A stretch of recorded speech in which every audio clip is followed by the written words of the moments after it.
Halo teman-teman, di video yang kali ini akan sedikit berbeda dari video-video ilustrasi yang sebelum-sebelumnya.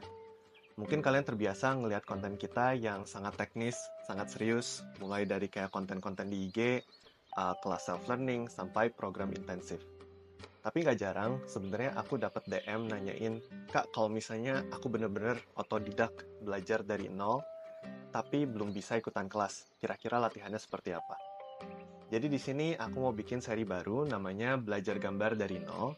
Isinya adalah tips dan trik sama latihan-latihan yang bisa kamu lakukan langsung supaya membantu perkembangan gambar kamu, terutama kalau kamu masih pemula.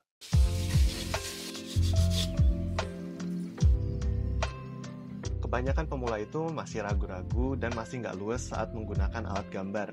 Bisa dilihat biasanya gambarnya itu banyak kayak rambut-rambut kecilnya ya garisnya, ketimbang kalau misalnya kita ngelihat orang-orang yang udah terbiasa, garisnya tuh bisa kayak luwes banget. Misalnya kayak bayangin kayak Inoue Takehiko, Kim Jung Gi, atau kayak JC Leyendecker. Garisnya mereka tuh kan bisa kayak ngeflow banget, bisa luas banget, jadi kayak kelihatan sangat confident, sangat percaya diri. Nah, ini tuh sebenarnya bisa kamu latih. Jadi aku akan ngasih 4 latihan yang bisa ngebantu kamu mengimprove line quality kamu supaya kelihatan lebih profesional atau lebih mantap. Tips nomor 1 yang menurut aku semua orang harus cobain langsung adalah nggak cuma menggambar secara digital, tapi secara tradisional. Apalagi untuk pemula, digital itu memberikan terlalu banyak pilihan. Kamu membuat satu goresan lalu di-undo, bikin goresan lagi lalu di-undo. Kalau seperti ini, kamu jadi terbiasa untuk membuat kesalahan yang gampang diubah. Sementara kalau seperti itu, nanti rasa percaya diri kamu dalam membuat garis jadi tidak terbangun. Saat kita menggunakan media tradisional, apalagi media nggak bisa dihapus seperti pulpen, mau nggak mau kita tuh harus benar-benar hati-hati dan memikirkan arah garis kita mau seperti apa. Selain itu, kalau kamu pikirin, media digital itu kan kita bisa punya hasil yang seperti apapun. Hasilnya tanpa batas, bisa semuanya bagus, bisa semuanya jelek, tergantung gimana kita memakainya. Kalau nggak hati-hati, mindset kita bisa terlalu terfokus pada hasil. Apalagi kalau masih pemula, kita jadi membandingkan, orang ini idolaku, kok art digitalnya bisa sekeren ini ya? Kok aku belum bisa sampai ke sana? Padahal memang mungkin fundamental kita belum cukup sampai ke sana.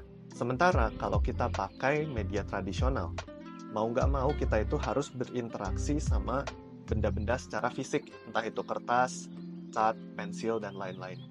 Buat aku pribadi, saat aku memegang benda yang fisik dan gambarnya itu bukan hanya di layar, ini tuh menjadi sebuah proses yang terapeutik, bisa dinikmati. Sehingga yang tadinya aku cuma fokus sama hasil akhirnya aja dan gampang bikin stres dan burnout, aku jadi bisa lebih menikmati prosesnya. Ini secara jangka panjang akan sangat bermanfaat buat kamu, supaya kamu bisa menggambar untuk waktu yang lama tanpa harus merasa jenuh. Tips kedua yang kamu harus cobain juga, supaya gambar kamu ini lebih confident, adalah menggambar dalam ukuran yang besar. Kenapa harus gambarnya ukuran besar?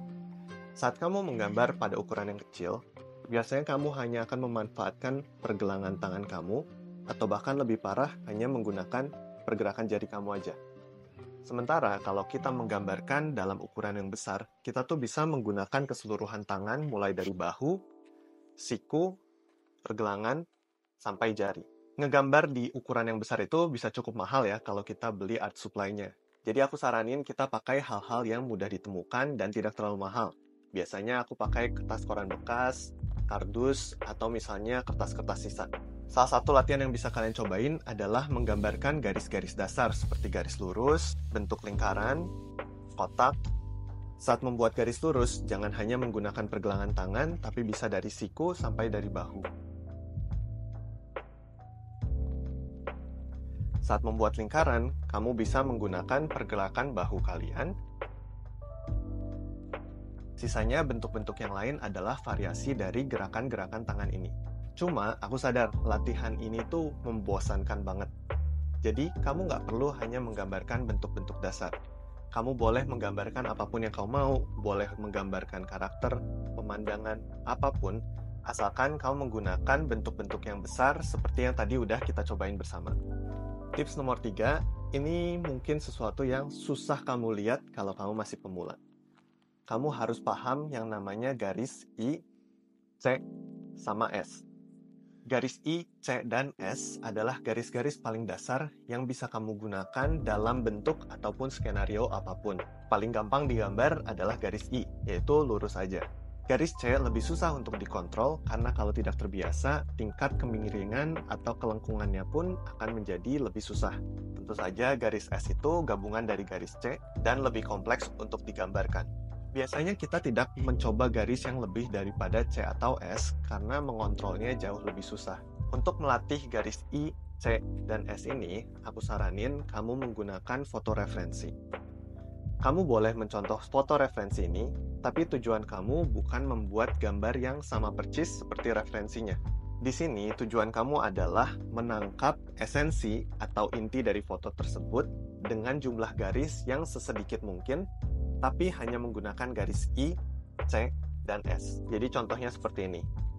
Kalau aku mau menggambarkan kepala, kalau aku ragu-ragu menggunakan garis C dan S, aku akan mulai dengan garis I dulu, yaitu garis-garis lurus. Dari sini, meskipun belum terlalu mirip, tapi kita udah tahu bahwa yang akan aku gambarkan adalah kepala. Baru gambar yang general ini akan aku ubah menjadi lebih detail menggunakan garis-garis yang lebih kecil-kecil. Kedepannya, ini skill yang akan berguna, apalagi kalau kamu suka menggambarkan gambar-gambar yang ada actionnya, ada pergerakannya, dan banyak gesturnya.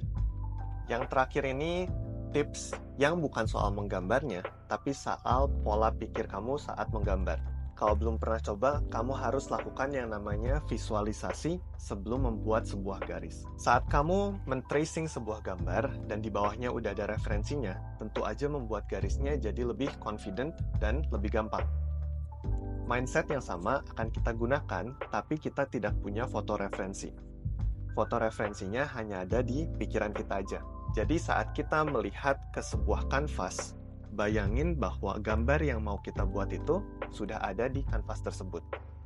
Misalnya aku mau membuat garis lurus, aku sudah memikirkan kira-kira garis lurusnya itu dari titik mana sampai titik mana. Baru tangan aku akan mengikuti referensi mental tersebut. Semakin kompleks gambar yang mau kita bikin, tentu aja visualisasinya akan semakin susah. Jadi aku nggak menyarankan kamu memvisualisasikan hal-hal yang detail, tapi mulailah dari hal yang simple. Misalnya dari siluet yang mau kita gambar terlebih dahulu. Baru kalau siluetnya udah, masuk ke pembayangan tentang detail-detailnya. Nah, jadi itu tadi 4 cara buat kamu bisa meluaskan dan bikin garis kamu kelihatan makin mantap. Cobain latihan-latihannya dan kirim hasil latihan kamu ke DM atau IG story tag ilustra.see. Kamu juga bisa latihan atau belajar bareng di grup Discord gratis, atau kamu bisa gabung ke Secret Sketch Club kalau mau latihan yang lebih intensif. Kalau tertarik sama kelas-kelas, ada kelas self-learning dan juga ada program intensif yang sekarang lagi buka pendaftaran. Aku akan taruh semua linknya di deskripsi, jadi kalau kalian tertarik tinggal cek aja mereka satu-satu. Kalau kalian suka sama tips-tipsnya, jangan lupa ikutin kita terus karena akan ada tips baru setiap bulannya. Dan makin lama, tips yang dikasih akan makin kompleks. Makasih udah nonton videonya, sampai berjumpa di kesempatan yang berikutnya.